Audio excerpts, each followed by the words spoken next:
একবার ভাবুন, যদি আপনি মনস্থির করেন যে কোনো ব্যক্তিকে, কোনো পরিস্থিতিকে, এমনকি মৃত্যুকেও ভয় পাবেন না। যদি আপনি এমন এক পর্যায়ে পৌঁছে যান যেখানে কেউ আপনাকে আবদ্ধ করতে পারবে না, না সম্পর্ককে, না টাকার প্রয়োজনকে, না পৃথিবীর অভ্যাসকে, আপনি কি সেই স্বাধীনতার স্বাদ বুঝতে পারবেন? আজ আমরা এমন একজন ব্যক্তির কথা বলছি যিনি এই জীবনযাপন করেছিলেন। মিয়ামোতো মুসাশি, 17 শতকের জাপান, তরবারির যুগ।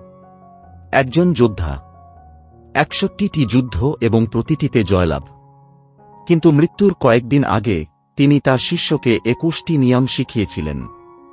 এই 21টি নিয়ম কেবল তরবারি চালানোর জন্য ছিল না, এগুলো জীবনের তরবারি চালানোর জন্য ছিল। এবং আজ আমি আপনাকে এই 21টি নিয়মের গল্প বলবো। শুনলে আপনি ভাববেন, আমি কি এভাবেও বাঁচতে পারি? 10,645 জাপানের একটি ছোট গ্রাম। তার শেষ দিনগুলিতে মিয়ামোতো মুসাশির শরীর অসুস্থতার কারণে দুর্বল হয়ে পড়েছিল, কিন্তু তার মন লোহার মতো শক্তিশালী ছিল। তিনি জানতেন তার শেষ নিকটবর্তী। তিনি তার সবচেয়ে প্রিয় শিষ্যকে ডেকে বললেন, আমি আমার জীবন তরবারির ধারে কাটিয়েছি, কিন্তু আসল যুদ্ধ বাইরে নয়, ভেতরে। আমি তোমাকে 21টি নিয়ম দিচ্ছি। যদি তুমি এগুলো মেনে চলো, তাহলে কেউ তোমাকে পরাজিত করতে পারবে না, সেটা পৃথিবী, পরিস্থিতি অথবা তোমার নিজের ভয় যাই হোক না কেন। মুসাশির প্রথম নিয়ম ছিল সবকিছু যেমন আছে তেমন মেনে নেওয়া। এটা সহজ শোনালেও আসলে এটি সবচেয়ে কঠিন কাজ, কারণ আমরা মানুষরা একটি অদ্ভুত অভ্যাস নিয়ে জন্মগ্রহণ করি। বাস্তবতা যেমন আছে তেমন দেখা নয়, বরং আমরা যা দেখতে চাই তেমনভাবে রূপ দেওয়া। যখন কোনো ঘটনা ঘটে, তখন আমরা তাৎক্ষণিকভাবে আমাদের মনে এর একটি ফিল্টার করা সংস্করণ তৈরি করি। যদি খারাপ কিছু ঘটে, আমরা চাই যে এটি না ঘটুক।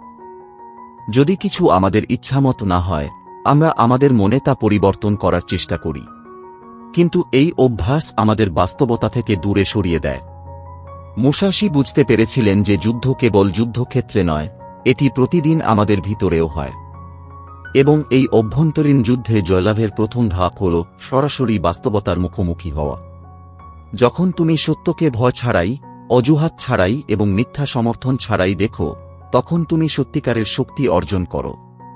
কল্পনা করো, যদি যুদ্ধক্ষেত্রে একজন যোদ্ধা তার শত্রুকে শক্তিশালী বলে মেনে নিতে অস্বীকার করে, তাহলে সে নিজের পরাজয় নিজেই স্বীকার করে।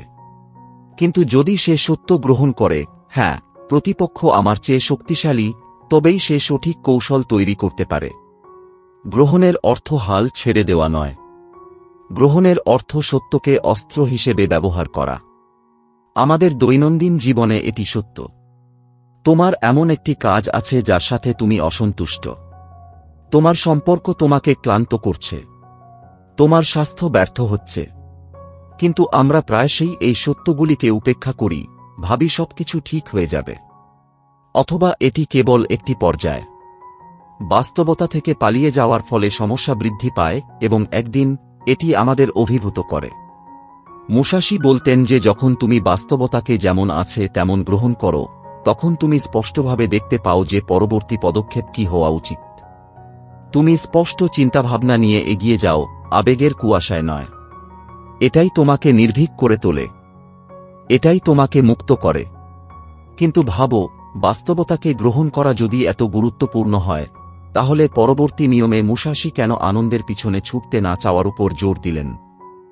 আনন্দ কি আমাদের বাস্তবতা থেকে দূরে নিয়ে যায়? আর যদি তাই হয়, তাহলে কিভাবে? আসুন পরবর্তী নিয়মে এই রহস্য উন্মোচন করি।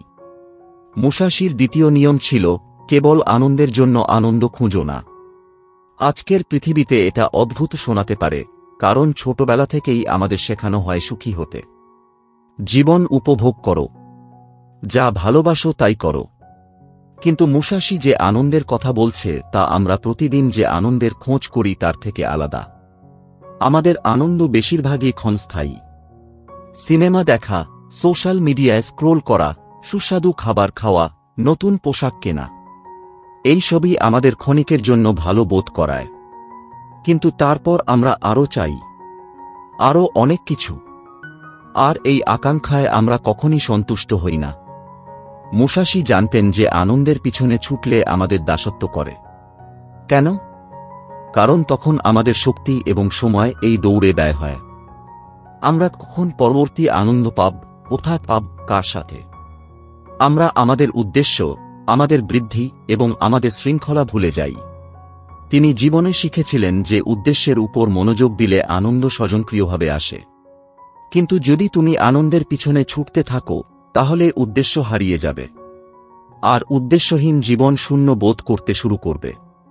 কল্পনা করো একজন যোদ্ধা যে কেবল বিজয়ের আনন্দের জন্য লড়াই করে, সে কঠিন সময় টিকে থাকতে পারবে না। কারণ যখন বিজয় অনেক দূরে থাকে, তখন তার প্রেরণা ম্লান হয়ে যায়। কিন্তু যে যোদ্ধা তার নীতি ও শৃঙ্খলার জন্য লড়াই করে, সে বিজয় ছাড়াই শক্তিশালী থাকবে এবং অবশেষে বিজয় তার কাছে আসবে। আমাদের জীবনেও একই কথা সত্য। যদি আমরা কেবল সুখী হওয়ার জন্য বেঁচে থাকি, তাহলে আমরা যে কোনো কষ্টের মধ্যে ভেঙে পড়তে পারি। কিন্তু যদি আমরা একটি বৃহত্তর উদ্দেশ্যের জন্য বেঁচে থাকি, তাহলে আমরা ব্যথা এবং সংগ্রামের মধ্যেও শক্তি খুঁজে পেতে পারি। মুসাশির বার্তা স্পষ্ট ছিল, সুখ খুঁজো না, সুখকে তোমার পথের ফলাফল হতে দাও। যখন তুমি যা সঠিক তা করো, তোমার মূল্যবোধ অনুসারে বাঁচো এবং উদ্দেশ্যের উপর মনোযোগ রাখো, তখন তুমি স্বয়ংক্রিয়ভাবে সেই গভীর এবং স্থায়ী আনন্দ খুঁজে পাবে। এমন একটি আনন্দ যা কেবল এক মুহূর্তের জন্য নয়, সারা জীবন স্থায়ী হয়। কিন্তু একটি প্রশ্ন থেকে যায়, যদি আমাদের আনন্দের পিছনে না ছুটে যাওয়া উচিত, তাহলে কি আমাদের হৃদয়ের অর্ধ শেখানো অনুভূতিগুলিও অনুসরণ করা উচিত নয়? আমাদের মন কি মাঝে মাঝে আমাদের প্রতারণা করে? এবং যদি তাই হয়, তাহলে তা এড়ানোর উপায় কি? পরবর্তী নিয়মে মুসাশির চিন্তাভাবনা অন্বেষণ করা যাক। মুসাশির তৃতীয় নিয়ম ছিল, অর্ধমন দিয়ে কিছু করো না। এই বাক্যটি ছোট, কিন্তু এটি জীবনের একটি গভীর সত্যকে লুকিয়ে রাখে। অর্ধমন এবং অর্ধ প্রচেষ্টা সর্বদা সম্পূর্ণ পরাজয়ের দিকে নিয়ে যায়। মুসাশি তার জীবনে কখনো কোনো যুদ্ধকে হালকাভাবে নেননি। তার শত্রু দুর্বল হোক বা শক্তিশালী, সে সর্বদা পূর্ণ প্রস্তুতি এবং পূর্ণ হৃদয় দিয়ে লড়াই করেছিল। তার জন্য সামান্য কিছু করার অর্থ সময় এবং শক্তি নষ্ট করা। তিনি জানতেন যে যদি না আপনার হৃদয়, মন এবং আত্মা একসাথে কোনো কাজে নিযুক্ত না হয়, তাহলে আপনি এর আসল ফলাফল দেখতে পাবেন না। কল্পনা করুন আপনি একজন তীরন্দাজকে গুলি করতে শিখছেন, কিন্তু অনুশীলনের সময় আপনার অর্ধেক মনোযোগ আপনার ফোনে, অর্ধেক অন্য কিছুতে। তুমি কি কখনো লক্ষ্যবস্তুতে আঘাত করতে পারবে? নাকি তুমি জিমে যাও কিন্তু সেটের মাঝখানে মোবাইল ফোনে ভিডিও দেখে অনেক সময় ব্যয় করো? তোমার শরীর কি সত্যি রূপান্তরিত হবে? তোমার অর্ধেক মন কেবল অজুহাত তৈরি করে, পুরো মনই পথ তৈরি করে। মুসাশি বলতেন, যদি তুমি লড়াই করতে চাও, তোমার সমস্ত শক্তি দিয়ে লড়াই করো। যদি তুমি শিখতে চাও, তোমার সমস্ত একাগ্রতা দিয়ে শিখো। যদি তুমি বাঁচতে চাও, তাহলে পূর্ণভাবে বাঁচো। তার কাছে অর্ধেক মন থাকা এক ধরনের আত্মপ্রতারণা ছিল।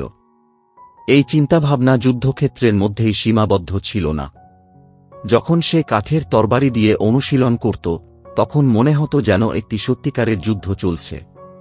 যখন সে লেখালেখি করত বা শিল্পচর্চা করত, তখন সে নিজেকে যুদ্ধে ততটাই নিমজ্জিত করত যতটা একজন যোদ্ধা যুদ্ধে করে।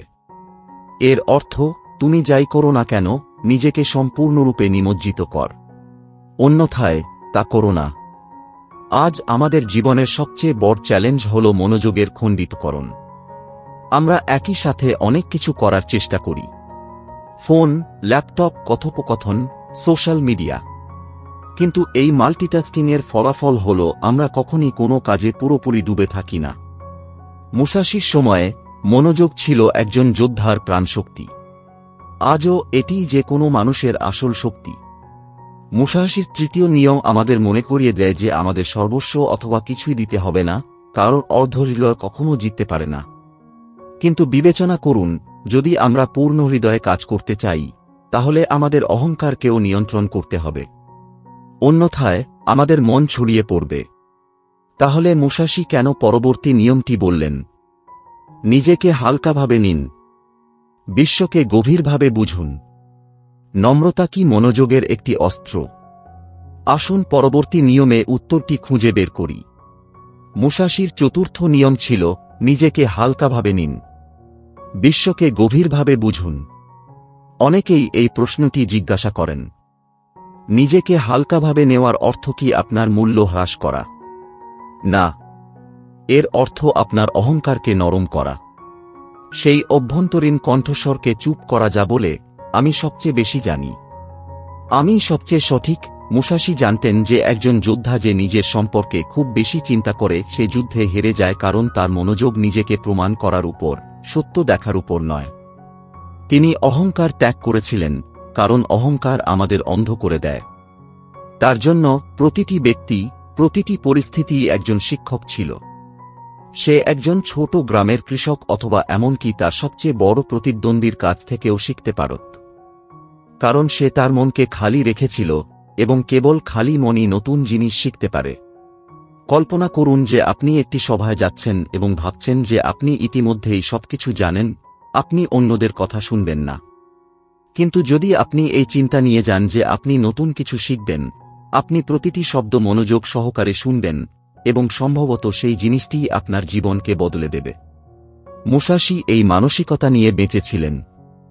তিনি বিশ্বাস করতেন যে যখন আপনি নিজের সম্পর্কে কম চিন্তা করেন, তখন আপনার বিশ্বকে আরও গভীরভাবে বোঝার ক্ষমতা বেশি থাকে। এবং একজন যোদ্ধার জন্য, তরবারি দিয়ে লড়াই করা হোক বা কলম দিয়ে, আপনার চারপাশের বিশ্বকে বোঝা সবচেয়ে বড় অস্ত্র। এটি আজও সত্য। আপনি যদি ব্যবসায় থাকেন, তাহলে আপনি কেবল নিজের মতামতের উপর আঁকড়ে ধরে বাজার বুঝতে পারবেন না। আপনি যদি সম্পর্কে থাকেন, তাহলে আপনি কেবল নিজের আবেগের উপর মনোযোগ দিয়ে অন্যদের বুঝতে পারবেন না। যারা শোনে তারাই জয়ী হয়। আমরা পর্যবেক্ষণ করি এবং শিখি, শুধু কথা বলি না। মুসাশির চতুর্থ নিয়ম আমাদের শেখায় যে সত্যিকারের শক্তি আসে যখন আমরা নিজেদের প্রমাণ করার পরিবর্তে নিজেদের উন্নতির দিকে মনোনিবেশ করি। যখন অহংকার হালকা হয়, তখন জ্ঞান আরও গভীর হয়। কিন্তু বিবেচনা করুন যে যদি আমরা অহংকার ত্যাগ করে শিখতে চাই, তাহলে আমাদের নিজেদের আকাঙ্ক্ষা থেকেও দূরে থাকতে হবে, কারণ আকাঙ্ক্ষা প্রায়শই অহংকারকে আরও বড় করে তোলে। তাহলে মুসাশি কেন আমাদের সারা জীবন আকাঙ্ক্ষা থেকে দূরে থাকতে বলেছিলেন?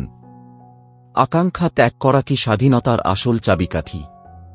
আসুন পরবর্তী নিয়মে এই রহস্য উন্মোচন করি। মুসাশির পঞ্চম নিয়ম ছিল আমাদের সারা জীবন আকাঙ্ক্ষা থেকে দূরে থাকা। আকাঙ্ক্ষা মিষ্টি শোনায়, কিন্তু এর মধ্যে লুকিয়ে থাকা একটি ধূর্ত কারাগার। আমরা মনে করি আমরা আমাদের আকাঙ্ক্ষা নিয়ন্ত্রণ করছি, কিন্তু সত্য হল যে বেশিরভাগ সময় আমাদের আকাঙ্ক্ষা আমাদের নিয়ন্ত্রণ করছে।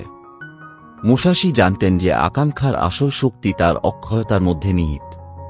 যেমন একটি আকাঙ্ক্ষা পূর্ণ হয়, তেমনি আরেকটির জন্ম হয়, তারপর তৃতীয়, তারপর চতুর্থ, এবং আরও অনেক কিছু, কখনো শেষ হয় না। তিনি বলতেন যে যতক্ষণ আপনি ক্রমাগত কিছুর পিছনে ছুটে যাবেন, আপনি কখনই প্রকৃত স্বাধীনতা অনুভব করতে পারবেন না। তিনি এমনভাবে জীবনযাপন করেছিলেন যে তিনি কখনো কোনো কিছুর দাস হননি, তা সে সম্পদ, খ্যাতি অথবা আনন্দ হোক। তিনি বুঝতে পেরেছিলেন যে আকাঙ্ক্ষা প্রায়শই আমাদের স্বাধীনতা কেড়ে নেয়। ঠিক যেমন একটি মাছ টোপ দ্বারা ফাঁদে পড়ে, মানুষও তাদের আকাঙ্ক্ষার প্রলোভনে ফাঁদে পড়ে। কল্পনা করুন আপনি একটি নতুন গাড়ি চান। আপনি দিনরাত এটি নিয়ে চিন্তা করেন, কঠোর পরিশ্রম করেন, অর্থ সঞ্চয় করেন এবং একদিন আপনি এটি পেয়ে যান। কিন্তু কয়েক মাস পরে আপনি আরেকটি আরও বড়, আরও দামি গাড়ির কথা ভাবতে শুরু করেন। এইভাবে আপনি গাড়ির মালিক নয়, বরং এর আকাঙ্ক্ষার দাস হয়ে যান। মুসাশির বার্তা ছিল কিছু না চাওয়া নয়। তিনি ইচ্ছাকে আপনার জীবনের মালিক হতে দেবেন না। প্রয়োজন এবং আকাঙ্ক্ষার মধ্যে পার্থক্য বুঝুন। বেঁচে থাকার জন্য প্রয়োজন অপরিহার্য, কিন্তু আকাঙ্ক্ষা প্রায়শই আপনাকে কোনোভাবে আবদ্ধ করে। তিনি তার জীবনকে এত সহজ এবং সুশৃঙ্খল রেখেছিলেন যে তিনি কখনো কোনো কিছুর অনুমতি দেননি, পদ বা ব্যক্তির উপর নির্ভরশীল হতে দেবেন না। কারণ যখন আপনি কোনো কিছুর উপর নির্ভরশীল নন তখনই আপনি সত্যিকারের স্বাধীন। মুসাশির কাছে স্বাধীনতার অর্থ কেবল তরবারি হাতে খোলা মাটিতে হাঁটা ছিল না। স্বাধীনতা মানে হল ইচ্ছার শৃঙ্খল থেকে মনকে মুক্ত করা। কিন্তু ভেবে দেখুন, যদি আমরা নিজেদেরকে আকাঙ্ক্ষা থেকে দূরে সরিয়ে রাখি, তাহলে কি আমাদের অতীতের অনুশোচনাও ত্যাগ করতে হবে? অতীতের ভুলের বোঝা কি কারাবাসের এক রূপ? পরবর্তী নিয়মে মুসাশির এই ধারণাটি অন্বেষণ করা যাক। মুসাশির ষষ্ঠ নিয়ম ছিল, যা ইতিমধ্যে ঘটেছে তার জন্য অনুশোচনা করো না, অনুশোচনা হল এমন একটি বোঝা যা আমরা নিজেরাই আমাদের কাঁধে চাপিয়ে দিই। আমরা বারবার পিছনে ফিরে তাকাই এবং ভাবি, আমি যদি সেই ভুল না করতাম, আমি যদি সেই সময় সঠিক সিদ্ধান্ত নিতাম। কিন্তু মুসাশি জানতেন যে অতীতের দিকে ফিরে তাকানো পোড়া ছাইয়ের মধ্য দিয়ে খনন করার মতো। আপনি কেবল ধোঁয়া এবং ময়লা পাবেন, আগুন নয়। তিনি বিশ্বাস করতেন যে অতীতে ফিরে গিয়ে আপনি এক মুহূর্ত পরিবর্তন করতে পারবেন না, কিন্তু সেই মুহূর্ত থেকে শিক্ষা নিয়ে আপনি অবশ্যই আপনার ভবিষ্যৎ পরিবর্তন করতে পারেন। অনুশোচনা এবং শিক্ষার মধ্যে এটাই পার্থক্য। অনুশোচনা আপনাকে পিছনে টেনে নিয়ে যায়, একটি শিক্ষা আপনাকে এগিয়ে নিয়ে যায়। মুসাশি তার জীবনে পরাজয়ের সম্মুখীন হয়েছে। সে ভুল সিদ্ধান্ত নিয়েছিল।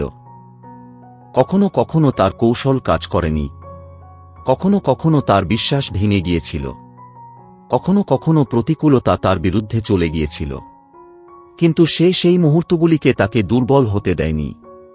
সে প্রতিটি পরাজয়কে শিক্ষায় এবং প্রতিটি জয়কে অগ্রগতির জ্বালানিতে পরিণত করেছিল। কল্পনা করুন একজন যোদ্ধা যিনি যুদ্ধে হেরে যান এবং বারবার চিন্তা করেন যে তিনি কোথায় ভুল করেছেন। কিন্তু তিনি সেই চিন্তায় এতটাই ডুবে যান যে তিনি পরবর্তী যুদ্ধের জন্য প্রস্তুত হতে পারেন না। ফলস্বরূপ তিনি পরের বারও হেরে যান। কিন্তু যদি সেই একই যোদ্ধা তার ভুল থেকে শিক্ষা নেয় এবং তাৎক্ষণিকভাবে এগিয়ে যায়, তাহলে পরাজয় কেবল একটি অভিজ্ঞতা হয়ে ওঠে, স্থায়ী পরিচয় নয়। আমরা জীবনে একই ভুল করি। সম্পর্কে বিশ্বাসঘাতকতার শিকার হয়ে আমরা একটি ভুল ক্যারিয়ার সিদ্ধান্ত নিই বা একটি সুযোগ হাতছাড়া করি এবং তারপরে বছরের পর বছর ধরে এটি নিয়ে চিন্তা করি। এটি আমাদের এগিয়ে যেতে বাধা দেয়। মুসাশি বলেছিলেন, অনুশোচনা করো না, কিন্তু কখনো শেখা বন্ধ করো না। অনুশোচনা হল অতীতকে আঁকড়ে থাকা, যখন শেখা হল ভবিষ্যৎকে আঁকড়ে ধরা। কিন্তু ভেবে দেখুন, যদি আমরা অনুশোচনা ত্যাগ করি, তাহলে কি আমাদের ঈর্ষার মতো অনুভূতিও ত্যাগ করা উচিত? ঈর্ষা কি অনুশোচনার মতোই আমাদের অগ্রগতিতে বাধা সৃষ্টি করে? আসুন পরবর্তী নিয়মে এটি নিয়ে আলোচনা করি। মুসাশির সপ্তম নিয়ম ছিল, কখনো ঈর্ষান্বিত হবেন না। ঈর্ষা এমন একটি বিষ যা আমাদের মনকে ফাঁকা করে দেয়। আমরা বাইরে থেকে হাসি, কিন্তু ভেতরে জ্বলে, এবং এই ঈর্ষা আমাদের আসল শক্তি দেখতে বাধা দেয়। মুসাশি জানতেন যে ঈর্ষার মূলে রয়েছে তুলনা।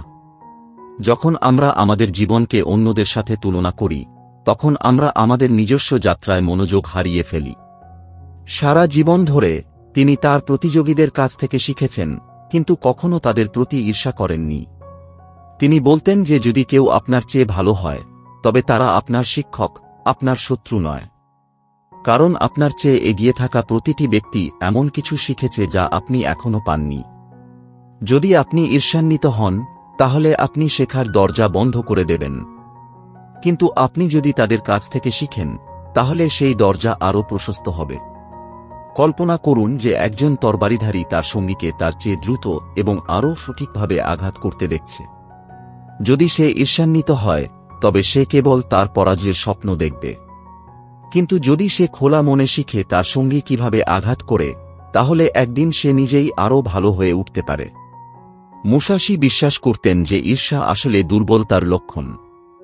দুর্বলতা হল আমাদের নিজস্ব পথের উপর আস্থা না রাখার লক্ষণ। তিনি বলেছিলেন, অন্যের শক্তি দেখে নিজেকে দুর্বল ভাবো না, বরং ভাবো কিভাবে তুমি সেই শক্তি শিখতে পারো। আজও এটা সত্য। সোশ্যাল মিডিয়ায় তুমি কারো জীবনধারা এবং সাফল্য দেখতে পাও এবং তোমার হৃদয়ে ঈর্ষার জন্ম হয়। কিন্তু সত্য হল যে সেই ছবি এবং গল্পগুলি কেবল বাহ্যিক দিক দেখায়, কঠোর পরিশ্রম এবং সংগ্রাম নয়। যদি আমরা বাহ্যিক দিক থেকে হিংসা না করে কঠোর পরিশ্রম থেকে অনুপ্রেরণা গ্রহণ করি, তাহলে আমরা আমাদের জীবন পরিবর্তন করতে পারি। মুসাশির এই নিয়ম আমাদের শেখায়, হিংসায় পুড়ে যাওয়ার চেয়ে জ্ঞানের আলো বেড়ে ওঠা ভালো। কারণ হিংসা তোমাকে পিছিয়ে রাখবে, কিন্তু অনুপ্রেরণা তোমাকে এগিয়ে নিয়ে যাবে। কিন্তু ভেবে দেখো, যদি আমরা ঈর্ষা ত্যাগ করি, তাহলে আমাদের আমাদের দুঃখ ত্যাগ করতে হবে? জীবনের যোদ্ধা হওয়ার জন্য কি সবসময় হালকা হৃদয় রাখা প্রয়োজন? আসুন পরবর্তী নিয়মে এই রহস্য উন্মোচন করি। মুসাশির অষ্টম নিয়ম ছিল, কোনো কিছু নিয়েই দুঃখ করো না, জীবনে কিছুই চিরস্থায়ী হয় না। মানুষ বদলে যায়, পরিস্থিতি বদলে যায়, এবং আমরাও বদলে যাই। সে ব্যক্তি, জিনিস বা মুহূর্ত যাই হোক না কেন, সবকিছুই ক্ষণস্থায়ী। তবুও যখন কিছু বা কেউ আমাদের কাছ থেকে চলে যায়, তখন আমরা বিধ্বস্ত হই। মুসাশি এটা ভালো করেই বুঝতে পেরেছিলেন। তিনি তার জীবনে অনেকবার তার সঙ্গীদের হারিয়েছেন। তিনি তার ঘর এবং আরাম ছেড়ে গেছেন। কিন্তু তিনি কখনো এটিকে তাকে থামাতে দেননি, কারণ তিনি জানতেন যে পরিবর্তনই জীবনের আসল নিয়ম। তিনি বলতেন যে প্রতিটি বিচ্ছেদে যদি আপনি থেমে যান, তাহলে আপনি কিভাবে এগিয়ে যেতে পারবেন। একজন যোদ্ধার জন্য পথ সর্বদা সামনে থাকে এবং এগিয়ে যাওয়ার জন্য পিছনে চলে যাওয়া প্রয়োজন। কল্পনা করুন একজন যোদ্ধা যুদ্ধে তার সবচেয়ে কাছের সঙ্গীকে হারাচ্ছেন। যদি তিনি শোকে ডুবে থাকেন, তাহলে পরবর্তী যুদ্ধ কে লড়বে? কিন্তু যদি সে তার সঙ্গীর স্মৃতিকে শক্তিতে পরিণত করে, তাহলে সে কেবল নিজের জন্যই নয়, তার হারিয়ে যাওয়া বন্ধুর জন্য জয়লাভ করতে পারে। মুসাশি আমাদের শেখায় যে কাউকে বা কিছু হারানোর জন্য শোক অনুভব করা স্বাভাবিক, কিন্তু সেই শোকের উপর নির্ভর করা আমাদের দুর্বল করে তোলে। প্রতিটি বিচ্ছেদ আমাদের একটি নতুন দিক নির্দেশনা দেয়, কখনো বাধ্যতামূলকভাবে, কখনো কখনো পছন্দের কারণে। কিন্তু সেই দিক নির্দেশনা আমাদের নতুন অভিজ্ঞতা, নতুন শক্তি এবং একটি নতুন দৃষ্টিভঙ্গি দেয়। আজ আমরা সকলেই আমাদের জীবনে ছোট বড় চ্যালেঞ্জের মুখোমুখি হই। সম্পর্ক ভেঙে যায়, বন্ধুরা দূরে সরে যায়, চাকরি বদলে যায়, অথবা কোনো প্রিয়জন হারিয়ে যায়। আমরা এগুলিকে শেষ হিসাবে বিবেচনা করি। যদিও এটি প্রায়শই একটি নতুন অধ্যায়ের সূচনা, এটি মুসাশির আইন যা আমাদের শেখায়, ছেড়ে দেওয়ার শক্তি ধরে রাখার শক্তির চেয়ে বেশি। কারণ যারা ছেড়ে দিতে জানে তারাই জানে কিভাবে এগিয়ে যেতে হয়। কিন্তু ভাবুন, যদি আমরা বিচ্ছেদের জন্য দুঃখিত না হই, তাহলে কি আমাদের ভবিষ্যতের বিষয়ে চিন্তা করা উচিত নয়? একজন সত্যিকারের যোদ্ধা কি আগামীকাল সম্পর্কে উদ্বিগ্ন নন? আসুন পরবর্তী আইনে এই প্রশ্নের উত্তর খুঁজে বের করি। মুসাশির 9টি নিয়ম ছিল ঘৃণা এবং অভিযোগ যে কারো জন্যই খারাপ।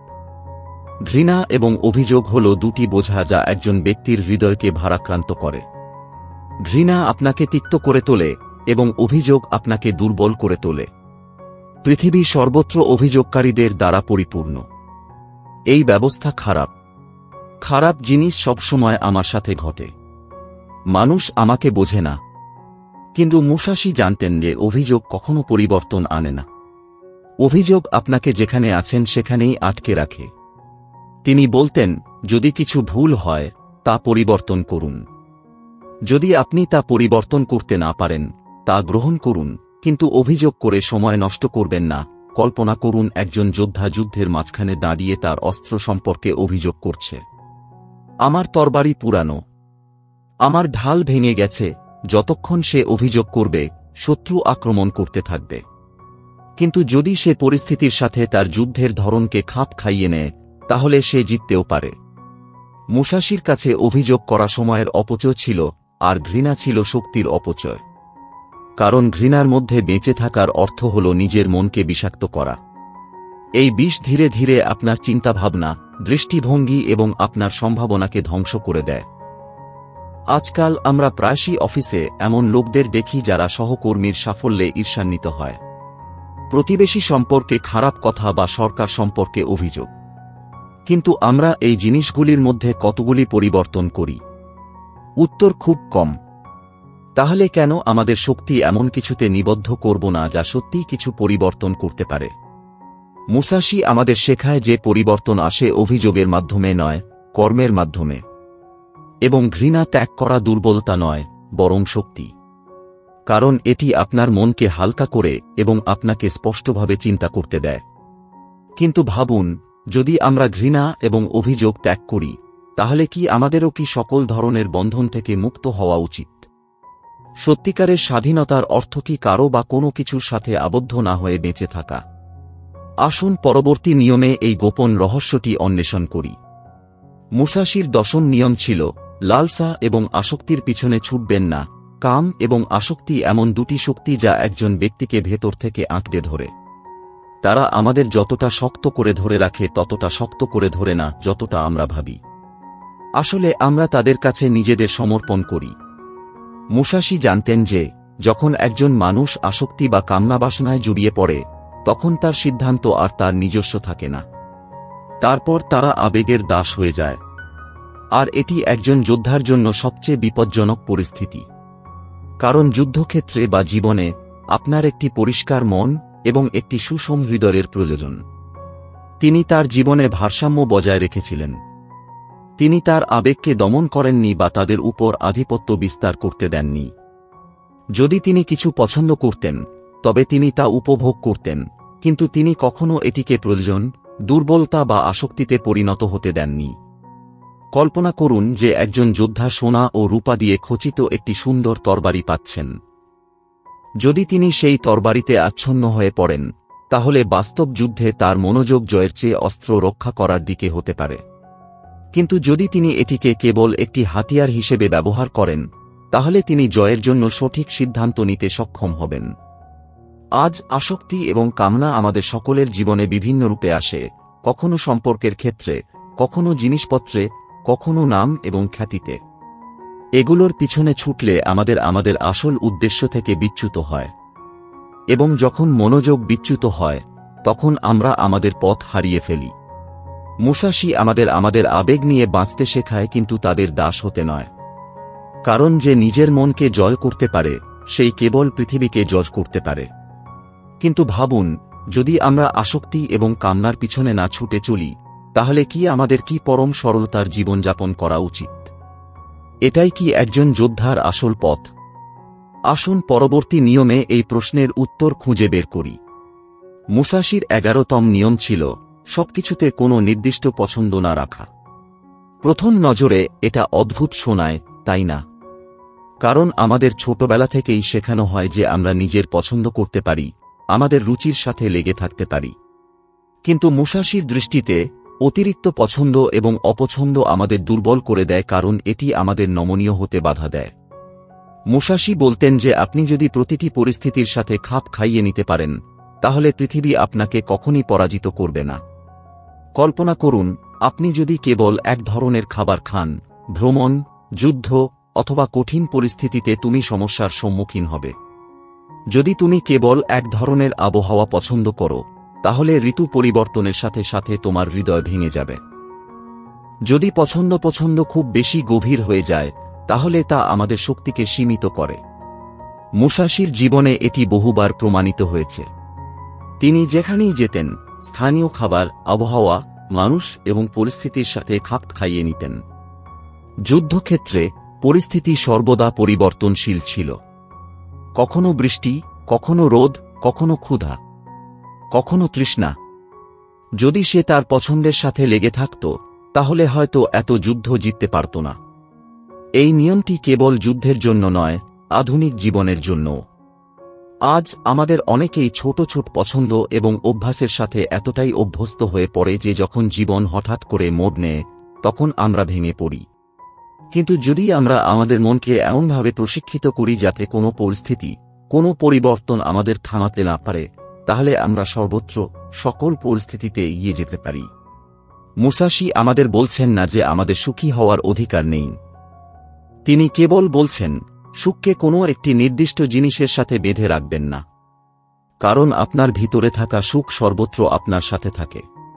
কিন্তু ভাবুন, যদি আমরা আমাদের পছন্দকে অতিক্রম করি, তাহলে কি আমাদের বাড়ি, আমাদের জায়গা, এমনকি আমাদের জিনিসপত্রকেও অতিরিক্ত গুরুত্ব দেওয়া উচিত নয়? একজন সত্যিকারের যোদ্ধা কি সবসময় হালকা ভ্রমণ করেন? আসুন পরবর্তী নিয়মে এই রহস্য উন্মোচন করি। মুসাশির দ্বাদশ নিয়ম ছিল, আপনি কোথায় থাকেন তা গুরুত্বপূর্ণ নয়। এটি শুনলে প্রথমেই কি মনে আসে? আমাদের বেশিরভাগই আমাদের বাড়ি, আমাদের জায়গা, আমাদের শহরের সাথে একটি নির্দিষ্ট সংযোগ অনুভব করে। আমরা ভাবি, আমি যদি এখান থেকে চলে যাই, তাহলে আমি আমার পরিচয় হারিয়ে ফেলব, অথবা এই জায়গাটি আমাকে নিরাপদ রাখে। কিন্তু মুসাশির কাছে বাড়ি কোনো ভবন ছিল না। বাড়ি ছিল তার মনের স্থিতিশীলতা। তিনি সারা জীবন অনেক জায়গায় স্থানান্তরিত হয়েছিলেন। কখনো তিনি জঙ্গলে, কখনো পাহাড়ে, কখনো ছোট গ্রামে থাকতেন। কিন্তু তিনি যেখানেই থাকতেন, তার শৃঙ্খলা, তার মন এবং তার উদ্দেশ্য একই ছিল। তিনি জানতেন যে আপনার মন যদি স্থিতিশীল থাকে, তবে স্থান কোনো ব্যাপার নয়। কল্পনা করুন যদি একজন যোদ্ধা কেবল একটি নির্দিষ্ট দুর্গ বা শহরে যুদ্ধ করতে পারে, তার শক্তি সীমিত। কিন্তু যদি সে যে কোনো যুদ্ধক্ষেত্রে যে কোনো পরিবেশে জয়লাভ করতে পারে, তাহলে তার শক্তি অসীম হয়ে ওঠে। মুসাশি আরও বুঝতে পেরেছিলেন যে স্থানের প্রতি আসক্তি একজন ব্যক্তিকে দুর্বল করে দেয়। যদি আপনি এমন একটি স্থানের প্রতি এতটাই আসক্ত হয়ে পড়েন যে তা ছেড়ে যাওয়া অসম্ভব বলে মনে হয়, তাহলে পরিস্থিতির পরিবর্তনের সাথে সাথে আপনি ভেঙে পড়তে পারেন। কিন্তু যদি আপনার ঘর আপনার চিন্তা, আপনার অস্ত্র, আপনার শৃঙ্খলা হয়, তাহলে কেউ আপনাকে আপনার স্থান থেকে নাড়াতে পারবে না। আজকের পৃথিবীতেও একই কথা প্রযোজ্য। আমরা কখনো চাকরি পরিবর্তন করি, কখনো শহর, কখনো দেশ। কিছু মানুষ এই পরিবর্তনগুলিকে ভয় পায়, কিন্তু যারা মুসাশির মতো স্থির মন বজায় রাখে, তারা সর্বত্র তাদের পথ খুঁজে পায়। মুসাশি আমাদের মনে করিয়ে দেয় যে আপনার আসল বাড়ি হল আপনার মন। যদি এটি নিরাপদ থাকে, তাহলে আপনি যে কোনো জায়গায় থাকতে এবং জয়লাভ করতে পারেন। কিন্তু বিবেচনা করুন, যদি অবস্থান গুরুত্বপূর্ণ না হয়, এর মানে কি আমাদের নিজেদের জিনিসপত্র এবং সম্পদ থেকে দূরে থাকা উচিত? প্রকৃত শক্তি মানে কি আমাদের কেবল প্রয়োজনীয় জিনিসপত্রই থাকা উচিত? আসুন পরবর্তী নিয়মে এই প্রশ্নের উত্তর খুঁজে বের করি। মুসাশির 13তম নিয়ম ছিল, সুস্বাদু খাবারের পিছনে ছুটবেন না। আজকের পৃথিবীতে এটা অদ্ভুত শোনাচ্ছে, তাই না? যেখানে নতুন স্বাদ, রেসিপি এবং খাবারের ফটোগ্রাফি সর্বত্র, কেউ হয়তো বলতে পারে, খাবারের পিছনে ছুটবেন না, মনে হচ্ছে এই ব্যক্তির মানসিকতা অনেক পুরনো। কিন্তু মুসাশির অর্থ সম্পূর্ণ ভিন্ন কিছু। তিনি বলতেন, বাঁচতে খাও, খাওয়ার জন্য বাঁচো না। খাবার অপরিহার্য, কিন্তু যখন তা তৃষ্ণায় পরিণত হয়, তখন তা আমাদের দুর্বল করে দেয়। কারণ তৃষ্ণা মানে আপনার মন এবং শরীরের উপর আপনার সম্পূর্ণ নিয়ন্ত্রণ নেই। আর যে যোদ্ধা তার পেট নিয়ন্ত্রণ করতে পারে না, সে যুদ্ধক্ষেত্রে কিভাবে তার ভয় এবং লোভ নিয়ন্ত্রণ করতে পারে? মুসাশি নিজে সহজভাবে খেতেন, যা কিছু পাওয়া যেত তা খেতেন। তার কাছে খাবার ছিল কেবল শক্তির উৎস, শক্তি বজায় রাখার উপায়, বিলাসিতা নয়। কল্পনা করুন যদি একজন যোদ্ধা একটি নির্দিষ্ট স্বাদ, একটি নির্দিষ্ট খাবারের প্রতি আসক্ত হয়ে পড়েন, তাহলে কঠিন সময়ে, যখন সেই খাবারটি পাওয়া যেত না, তখন তার মনোযোগ যুদ্ধ থেকে তার ক্ষুধা এবং আকাঙ্ক্ষার দিকে চলে যেত। কিন্তু যদি সে সব ধরনের খাবারে অভ্যস্ত হতো এবং প্রয়োজনে ন্যূনতম খাবারে বেঁচে থাকতে পারত, তাহলে কেউ তাকে পরাজিত করতে পারত না। এই নীতিটি কেবল খাবারের ক্ষেত্রেই নয়, জীবনের প্রতিটি আনন্দের ক্ষেত্রেও প্রযোজ্য। যখন আপনি কোনো কিছুর প্রতি আসক্ত হয়ে পড়েন, তখন এটি আপনার দুর্বলতা হয়ে ওঠে, আপনার শক্তি নয়। মুসাশি আমাদের মনে করিয়ে দেয় যে শক্তি মানে আপনার যা প্রয়োজন তা গ্রহণ করা এবং বাকিগুলি পরিত্যাগ করা। আপনার শরীর আপনার অস্ত্র এবং খাদ্য তার জ্বালানি। যদি জ্বালানি পরিষ্কার এবং পর্যাপ্ত হয়, তবে অস্ত্র ধারালো থাকবে। কিন্তু যদি আপনি কেবল স্বাদের পিছনে ছুটতে থাকেন, তবে অস্ত্রটি নিস্তেজ হয়ে যাবে। কিন্তু এটি বিবেচনা করুন, যদি আমরা স্বাদের পিছনে না ছুটে যাই, তাহলে কি আমাদের অন্যান্য আরাম এবং সুবিধাগুলিও এড়িয়ে চলা উচিত? একজন সত্যিকারের যোদ্ধা কি বিলাসিতা সম্পূর্ণরূপে পরিহার করে? আসুন পরবর্তী নিয়মে এটি নিয়ে আলোচনা করি। ত্রয়োদশ নিয়মে মুসাশি আমাদের রুচির পিছনে না যেতে শিখিয়েছেন। এবং 14তম নিয়মে তিনি আরও এক ধাপ এগিয়ে যান, যা অপরিহার্য নয় তা পরিত্যাগ করুন। মুসাশির কাছে শক্তি বলতে কেবল অস্ত্র বহন করা বোঝায় না। শক্তির অর্থ ছিল হালকা ভ্রমণ, যাতে পরিস্থিতির পরিবর্তনের সাথে সাথে আপনি দ্রুত চলাচল করতে পারেন। তিনি তার জিনিসপত্র ন্যূনতম রাখতেন, একটি তরবারি, কয়েকটি পোশাক এবং প্রয়োজনীয় সরঞ্জাম। কেবল কারণ তিনি জানতেন যে কম জিনিসপত্রের সমান কম বন্ধন। কম বন্ধন সমান বৃহত্তর স্বাধীনতা। আজ আমরা এই উল্টোপাল্টা পৃথিবীতে বাস করি। ঘরগুলি তাক দিয়ে ভরা, তবুও আমাদের হৃদয় খালি মনে হয়। আমরা জিনিসপত্র, কাপড়, জুতা, গ্যাজেট, স্মৃতি জমা করি এই ভেবে যে এগুলি আমাদের খুশি করবে। কিন্তু বাস্তবে আমরা এই জিনিসগুলির দাস হয়ে যাই। মুসাশির নীতি স্পষ্ট ছিল, যদি কিছু আপনার জীবনের উদ্দেশ্য পূরণ না করে, তবে তা ফেলে দিন। কল্পনা করুন একজন যোদ্ধা যুদ্ধে প্রচুর জিনিসপত্র বহন করছে, তাহলে সে কিভাবে দ্রুত লড়াই করতে পারে? ভারী বোঝা তার গতি ধীর করে দেবে। জীবনের ক্ষেত্রেও একই কথা সত্য। আপনি যত বেশি বোঝা বহন করবেন, আপনার অগ্রগতি তত ধীর হবে। এটি কেবল সম্পত্তির ক্ষেত্রেই প্রযোজ্য নয়, কিন্তু মানুষ এবং অভ্যাসের প্রতিও। কখনো কখনো আমরা সম্পর্কের কথা ভুলে যাই, আমাদের সেই জিনিসগুলি বা অভ্যাসগুলি ত্যাগ করতে হয় যা আমাদের পথে বাধা সৃষ্টি করে। কারণ স্বাধীনতা মানে কেবল যা সত্যিকার অর্থে অপরিহার্য তা ধরে রাখা। একটি হালকা জীবন হল একটি দ্রুতগতির জীবন, এবং একটি দ্রুত গতি আপনাকে আপনার লক্ষ্যে নিয়ে যায়। কিন্তু বিবেচনা করুন, যদি আমরা কেবল প্রয়োজনীয় জিনিসগুলিই রাখি, তাহলে কি আমাদের পুরানো স্বপ্ন এবং আকাঙ্ক্ষাগুলিও ত্যাগ করতে হবে? একজন যোদ্ধা কি তার হৃদয়ের আকাঙ্ক্ষাগুলি ত্যাগ করে? আসুন পরবর্তী নিয়মে এটি আরও গভীরভাবে অনুসন্ধান করি। 14তম নিয়মে আমরা শিখেছি যে প্রকৃত স্বাধীনতা অপ্রয়োজনীয় জিনিসগুলি ত্যাগ করার মধ্যেই নিহিত। এবং 15তম নিয়মে মুসাশি গভীর স্বাধীনতার আরেকটি রহস্য প্রকাশ করেছেন: ভিড বা ঐতিহ্য অনুসরণ করবেন না। আমরা সকলেই জানি যে ভিডের পথ সবচেয়ে সহজ বলে মনে হয়। অন্যরা যেখানে যাচ্ছে সেখানে অনুসরণ করা নিরাপদ বোধ করে। কিন্তু সহজ পথ সর্বদা সঠিক নয়। মুসাশির সময়েও অনেক ঐতিহ্য ছিল: যুদ্ধের পদ্ধতি, তরবারি কৌশল এবং যুদ্ধ কৌশল। কিন্তু তিনি অন্ধভাবে সেগুলি গ্রহণ করতে অস্বীকার করেছিলেন। তিনি নিজের মানদণ্ডে সবকিছু পরীক্ষা করেছিলেন এবং নিজের পথ তৈরি করেছিলেন। তিনি বিশ্বাস করতেন যে একজন সত্যিকারের যোদ্ধা তার নিজের প্রবৃত্তির উপর আস্থা রাখে, এমনকি যদি সে একা থাকে। কল্পনা করুন, যদি আপনি সর্বদা ভিডের অনুসরণ করেন, তাহলে আপনি কিভাবে এটি ভেঙে ফেলবেন?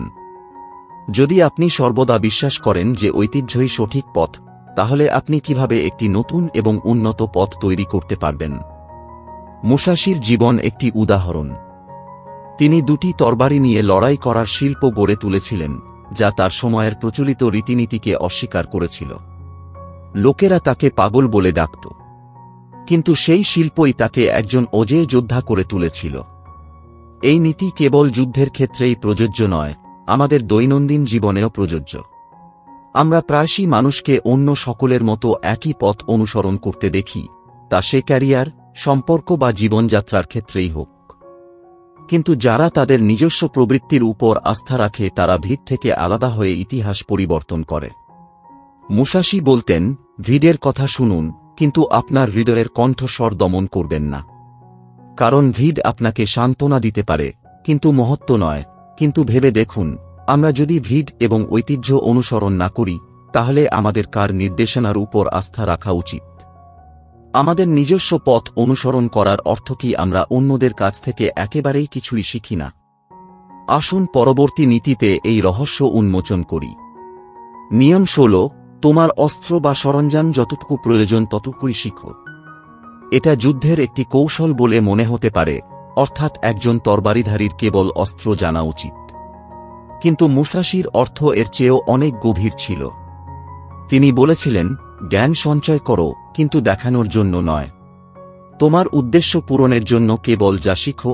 আজ আমরা এমন এক সময়ে বাস করছি যেখানে শেখার তাড়াহুড়ো চলছে। মানুষ প্রতিটি দক্ষতা, প্রতিটি পথ, প্রতিটি প্রবণতার পিছনে ছুটছে, কিন্তু কখনোই এগুলোর কোনোটির গভীরে প্রবেশ করে না। কিন্তু মুসাশি জানতেন যে যে ব্যক্তি জিতবে সে নয় যে সবকিছুতে সামান্য কিছু আয়ত্ত করে, বরং সে যে অপরিহার্য বিষয় গভীরভাবে পারদর্শী। তার নিজের জীবনের উদাহরণ বিবেচনা করুন।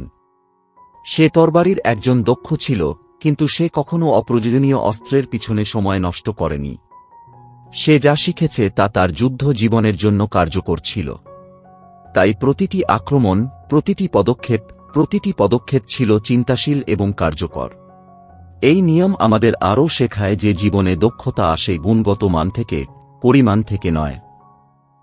আপনি যে ক্ষেত্রেই থাকুন না কেন, ব্যবসায়, শিল্পকলা, যদি আপনি আপনার শক্তি শুধুমাত্র প্রয়োজনীয় দক্ষতার উপর কেন্দ্রীভূত করেন, তাহলে আপনার শক্তি দ্রুতগতিতে বৃদ্ধি পাবে। মনে রাখবেন, যদিও জানা ভালো, জ্ঞান বাস্তব, এবং জয়লাভ হল জ্ঞান। এটি করার জন্য আপনাকে অবশ্যই যা সত্যিই প্রয়োজনীয় তার উপর মনোযোগ দিতে হবে। কিন্তু বিবেচনা করুন, যদি আমরা কেবল প্রয়োজনীয় বিষয়গুলো শিখি, তাহলে কি আমাদের অন্যান্য জ্ঞানকে উপেক্ষা করা উচিত?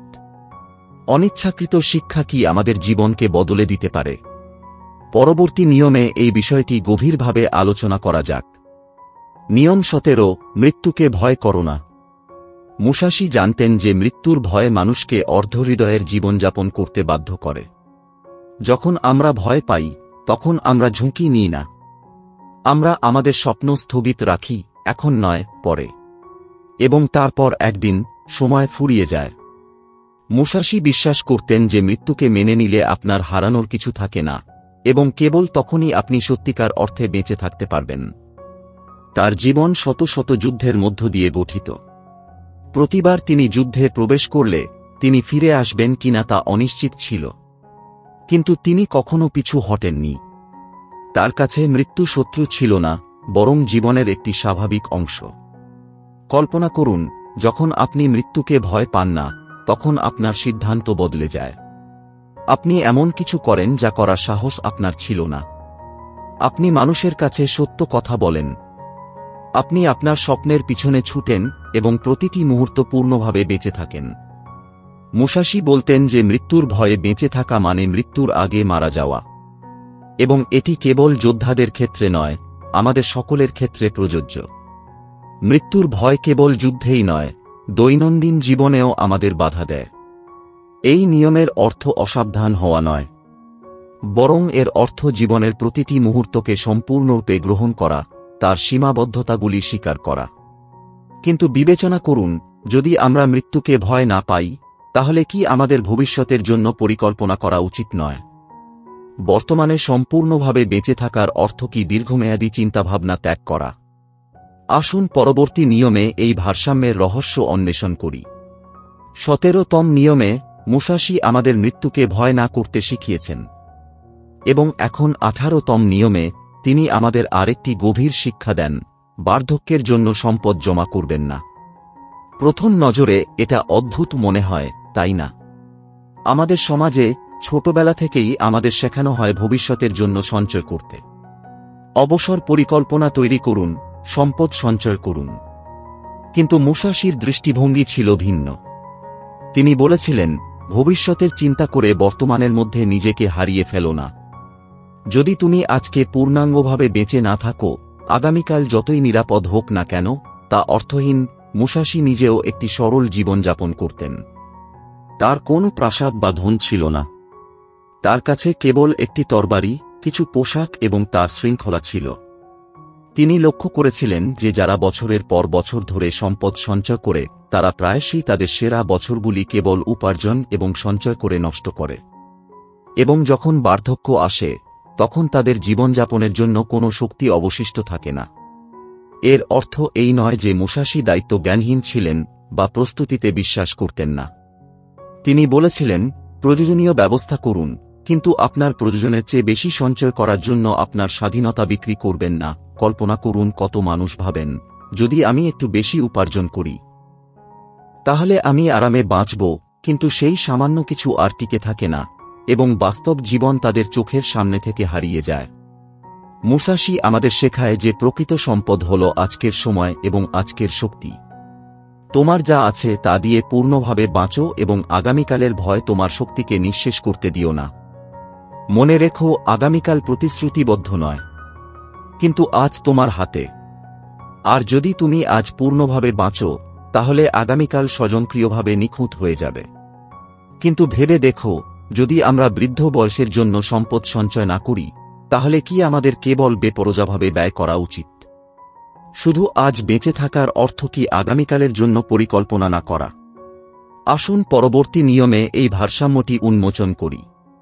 19তম নিয়মে মুসাশি আমাদের শিখিয়েছেন, বৃদ্ধ বয়সের জন্য সম্পদ সঞ্চয় করো না। আইন আমাদের ভারসাম্যের আরেকটি রূপ দেখায়। দেবদেবীদের সম্মান করো, কিন্তু তাদের সাহায্যের উপর নির্ভর করো না। মুসাশি জানতেন যে বিশ্বাস শক্তি দেয়। যখন সময় কঠিন হয়, তখন প্রার্থনা, মন্ত্র এবং মন্ত্র আমাদের সাহস দিতে পারে। কিন্তু তিনি তার জীবনে একটা জিনিস স্পষ্টভাবে বুঝতে পেরেছিলেন, ঈশ্বরের উপর বিশ্বাস রাখুন, কিন্তু আপনার তরবারির উপর বিশ্বাস রাখুন। তিনি বলেছিলেন যে যদি আপনি কঠোর পরিশ্রম না করেন, তাহলে ঈশ্বরও আপনার উদ্ধারে আসবেন না। তিনি যুদ্ধক্ষেত্রে এটি প্রমাণ করেছিলেন। যখন তরবারি সংঘর্ষে লিপ্ত হয় এবং জীবন ঝুঁকির মধ্যে থাকে, তখন তিনি কেবল আকাশের দিকে তাকাতেন না। তিনি তার পায়ের অবস্থান, তার শ্বাস-প্রশ্বাস এবং তার আঘাতের দিকে মনোনিবেশ করতেন। মুসাশি বিশ্বাস করতেন যে বিশ্বাস একটি সমর্থন, কিন্তু কর্মই আসল ভিত্তি। মন্দিরে যাওয়া, প্রার্থনা করা এবং প্রার্থনা করা সবই ঠিক আছে, কিন্তু অপ্রস্তুত হয়ে বসে থাকা, শুধুমাত্র ঈশ্বরের আশা করা, একটি ভোঁতা তরবারি নিয়ে যুদ্ধে যাওয়ার মতো। আজকের পৃথিবীতেও এটি সমানভাবে সত্য। চাকরি হোক, ব্যবসা হোক অথবা স্বপ্ন হোক, প্রার্থনা আপনাকে শক্তি দিতে পারে, কিন্তু কাজ আপনাকে আপনার গন্তব্যে নিয়ে যাবে। কল্পনা করুন যদি একজন কৃষক তার জমিতে বীজ না বুনে এবং বৃষ্টির জন্য প্রার্থনা করতে থাকে। ঈশ্বর যত বৃষ্টিই পাঠান না কেন, ফসল জন্মাবে না। কারণ আশীর্বাদ তখনই কাজ করে যখন জমি কঠোর পরিশ্রম করা হয়। মুসাশি আমাদের মনে করিয়ে দেয়, বিশ্বাসকে আপনার শক্তি করুন, সমর্থন তৈরি করুন, কিন্তু সমর্থনকে সমর্থন হিসেবে রাখুন। জয় সর্বদা সেই যোদ্ধার হয় যে তার নিজের যুদ্ধে লড়ে। কিন্তু ভেবে দেখুন, যদি আমাদের সম্পূর্ণরূপে ঈশ্বরের সাহায্যের উপর নির্ভর না করা উচিত, তাহলে কি আমরা নিজেরাই সবকিছু করতে পারি? একজন মানুষ কি কখনো সত্যিই সম্পূর্ণ একা থাকতে পারে? আসুন পরবর্তী নিয়মে এই প্রশ্নের উত্তর খুঁজে বের করি। ১৯তম নিয়মে মুসাশি আমাদের ঈশ্বরকে সম্মান করতে শিখিয়েছেন, কিন্তু তাঁর সাহায্যের উপর নির্ভর না করতে। এবং এখন ২০তম নিয়মে তিনি আমাদের একজন মানুষের আসল পরিচয় সম্পর্কে বলেছেন। আপনি আপনার শরীর ত্যাগ করতে পারেন, কিন্তু আপনার সম্মান নয়। মুসাশির কাছে সম্মানই ছিল সবকিছু। তিনি তরবারির লড়াইয়ে হারতে ইচ্ছুক ছিলেন, কিন্তু কখনো তার খ্যাতি হারাতে রাজি ছিলেন না। তিনি বিশ্বাস করতেন যে শরীর ক্ষণস্থায়ী, কিন্তু সম্মান চিরকাল। বিবেচনা করুন, একজন যোদ্ধার সবচেয়ে বড় ভয় মৃত্যু নয়, বরং অসম্মানের মধ্যে বেঁচে থাকা। মুসাশি বলতেন যে পরিস্থিতি যতই কঠিন হোক না কেন, কখনো এমন কিছু করবেন না যা আপনার খ্যাতিকে ম্লান করে। তিনি তার জীবনে এমন সময় দেখেছিলেন যেখানে সামান্য আপোস তাকে সান্ত্বনা দিতে পারত। তিনি একটু মাথা নত করে বিপদ এড়াতে পারতেন, কিন্তু তিনি প্রত্যাখ্যান করেছিলেন, কারণ তিনি জানতেন যে একবার সম্মান হারিয়ে গেলে তা ফিরে পাওয়া যায় না। আজও এটি সমানভাবে সত্য। আপনি অর্থ উপার্জন করতে পারেন, নাম তৈরি করতে পারেন এবং ক্ষমতা অর্জন করতে পারেন, কিন্তু এই সব অর্জনের জন্য যদি আপনাকে আপনার চরিত্র বিক্রি করতে হয়, তবে এটি জয় নয় বরং পরাজয়। কেউ একবার মুসাশিকে জিজ্ঞাসা করেছিলেন, যদি আপনাকে জিততে প্রতারণা করতে হয়, তাই না? মুসাশি তার তরবারি মাটিতে রেখে বলেছিলেন, যদি জয় সম্মানের সাথে না থাকে, তবে তা পরাজয়। এই নিয়ম আমাদের শেখায় যে প্রকৃত শক্তি সততার মধ্যে নিহিত। এমন সময় আসবে যখন সহজ উপায় অবলম্বন করা প্রলুব্ধ করবে। যখন পরিস্থিতি নির্দেশ করে, তখন একটু আপোস করুন, কিন্তু মনে রাখবেন, আপনার শরীরকে ত্যাগ করা সহজ, সম্মানকে ত্যাগ করা উচিত নয়। কিন্তু বিবেচনা করুন, যদি সম্মান এত গুরুত্বপূর্ণ হয়, তাহলে আমাদের কি অন্যদেরকে একইভাবে সম্মান করা উচিত যেমন আমরা নিজেদের জন্য চাই? এবং এটি কি একজন সত্যিকারের যোদ্ধার পথ? আসুন শেষ ২১তম নিয়মে এই প্রশ্নের উত্তর খুঁজে বের করি। ২১তম এবং চূড়ান্ত নিয়ম। এটিই সারাংশ যা অন্যান্য সমস্ত নিয়মকে সংযুক্ত করে। যোদ্ধার পথ থেকে কখনো বিচ্যুত হবেন না। মুসাশির কাছে যোদ্ধার পথ কেবল তরবারি চালানোর পথ ছিল না, এটি ছিল জীবনের একটি পথ। শৃঙ্খলা, সাহস, সততা এবং আত্মনির্ভরতার পথ। তিনি জানতেন যে একবার আপনি এই পথে যাত্রা করলে, কোনো শর্টকাট নেই, কোনো অজুহাত নেই, কোনো ছুটি নেই। যোদ্ধার পথের অর্থ হল প্রতিদিন সকালে ঘুম থেকে উঠে আজ নিজেকে আরও ভালো হওয়ার প্রতিশ্রুতি দেওয়া, পিছু হট না হয়ে প্রতিটি চ্যালেঞ্জের মুখোমুখি হওয়া, এবং সবচেয়ে গুরুত্বপূর্ণ, কখনো আপনার মূল্যবোধের সাথে বিশ্বাসঘাতকতা না করা। মুসাশি তার শেষ দিনগুলিতে এই নিয়মটি লিখেছিলেন। বয়সের ভার তার হাড়ে ছিল, হাজার হাজার যুদ্ধের স্মৃতি তার চোখে, কিন্তু তার মন এখনও একজন তরুণ যোদ্ধার মতো স্থির ছিল। তিনি প্রমাণ করেছিলেন যে যোদ্ধা হওয়া বয়সের বিষয় নয়, বরং আত্মার বিষয়। এই নিয়ম আজও ততটাই গুরুত্বপূর্ণ। আপনি কলম দিয়ে লড়াই করুন, তরবারি নয়, বা দৈনন্দিন জীবনের চ্যালেঞ্জগুলির সাথে লড়াই করুন না কেন। আপনি যদি কোনো পথ বেছে নিয়ে থাকেন, এমনকি সততার, কঠোর পরিশ্রম বা স্বপ্নের, সেগুলি থেকে বিচ্যুত হবেন না। কারণ সত্যিকারের পরাজয় ঘটে যখন আমরা আমাদের পথ থেকে